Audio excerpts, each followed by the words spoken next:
வணக்கம். மாலை நேர செய்திகள். முதலில் தலைப்புச் செய்திகள். மஹிந்தவே சிறந்த தலைவர். ரணில் பக்கம் சென்ற முன்னாள் அமைச்சர் புகழாரம். பொதுத் தேர்தலில் தமிழர்கள் சரியான முடிவை எடுத்தனர் என்கின்றார் சீன தூதுவர். பிரதி அமைச்சர்கள் நாளை பதவியேற்பு. ரவியின் பெயரை நீக்க முடியாது. தேர்தல் ஆணைக்குழு பதிலடி.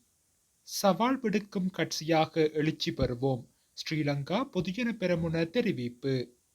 ஐக்கிய மக்கள் சக்தி ஊடாக வன்னிக்கு மேலும் ஒரு தேசிய பட்டியல். எதிர்க்கட்சி தலைவராக ரணில். கேள்விக்குறியாகியுள்ள சஜித்தின் பதவி.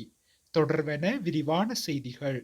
மஹிந்த ராஜபக்ஷ என்பவர் அனைவருக்கும் முன்மாதிரியான தலைவர் என்று ஜனாதிபதி தேர்தலின் போது மஹிந்த அணியை கைவிட்டு ரணில் பக்கம் தாவிய முன்னாள் அமைச்சர் ரோகித அபேகுணவர்த்தன தெரிவித்துள்ளார். மஹிந்த ராஜபக்ஷவை நேரில் சந்தித்து பிறந்தநாள் வாழ்த்து தெரிவித்த பின்னர் ஊடகங்களிடம் கருத்து தெரிவிக்கும் போதே இவ்வாறு குறிப்பிட்டார். மஹிந்த ராஜபக்ஷ எமக்கு தந்தை போல் பலமாக இருப்பவர். களுத்துறை மாவட்ட மக்கள் என்னை மறக்கவில்லை. அதனால் தான் பொது தேர்தலில் வெற்றி பெற வைத்தனர். ரோகிதவை தோற்கடிக்க முடியாது என மஹிந்த ராஜபக்ஷவும் கூறியுள்ளார். மஹிந்த ராஜபக்ஷ அனைவருக்கும் முன்மாதிரியான தலைவர். எனவே நாம் எதிரணியில் இருந்து எமக்குரிய பொறுப்பை நிறைவேற்றுவோம் என்று தெரிவித்துள்ளார்.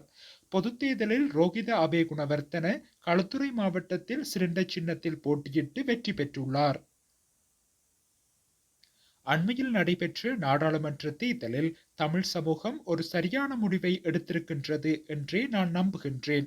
அந்த தேர்தலில் தேசிய மக்கள் சக்தி யாழ்ப்பாணத்தில் அதிகூடிய வாக்குகளை பெற்றிருப்பதானது தமிழ் மக்கள் பரந்த சிந்தனையோடு விடயங்களை இப்போது நோக்க ஆரம்பித்திருக்கின்றார்கள் என்றே தோன்றுகின்றது.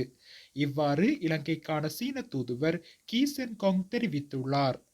யாழ்ப்பாணத்திற்கு வந்துள்ளமை மிகவும் மகிழ்ச்சியாக இருக்கின்றது. அதிலும் அனைவரும் எதிர்பார்க்கின்ற ஊடக அமையத்துக்கு வந்துள்ளமை மேலும் சந்தோஷமாக உள்ளது.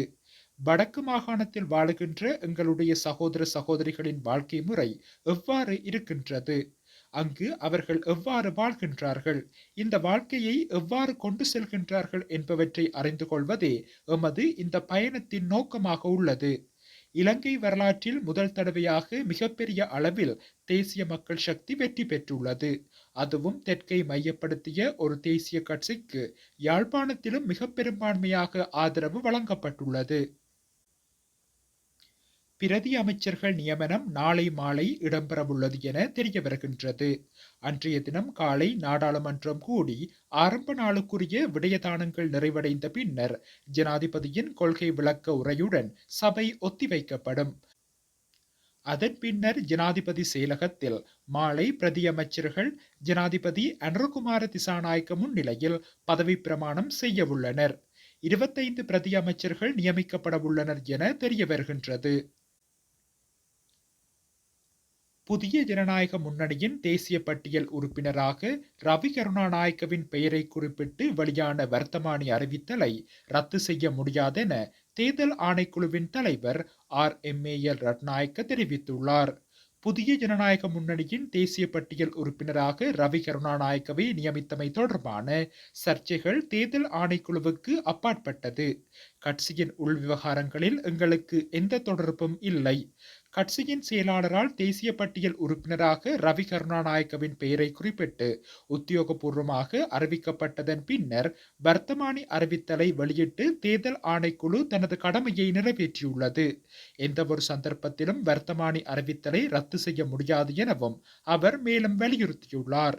ரவி கருணாநாயக்கவை தேசிய பட்டியலில் எம்பியாக நியமிப்பது குறித்து தேசிய ஜனநாயக முன்னணியின் செயலாளர் ஷியாமலோ பெரேரா எழுத்து மூலம் தேர்தல்கள் ஆணைக்குழுவுக்கு அறிவித்திருந்தார்.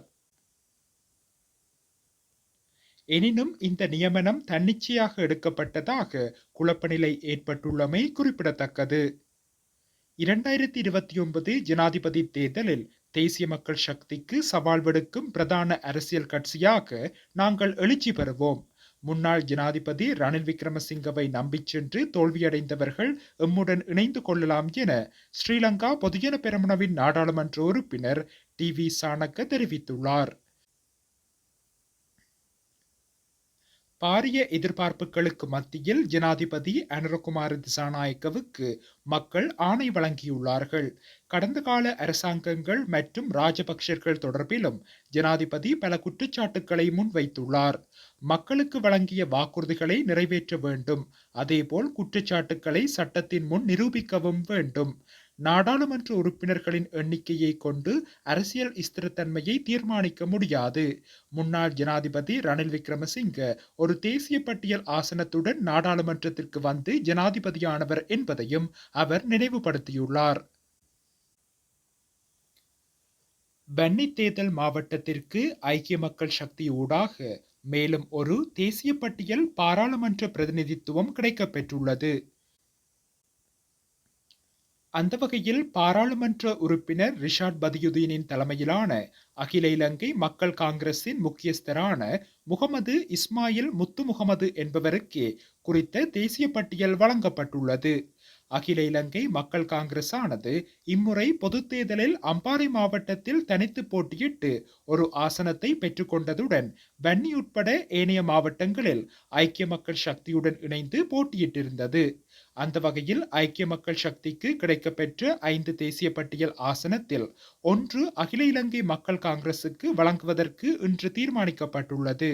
அதன் அடிப்படையில் கட்சியின் நீண்டகால உறுப்பினரும் முக்கியஸ்தருமான முகமது இஸ்மாயில் முத்து முகமது என்பவருக்கு குறித்த பிரதிநிதித்துவம் வழங்கப்பட்டுள்ளது.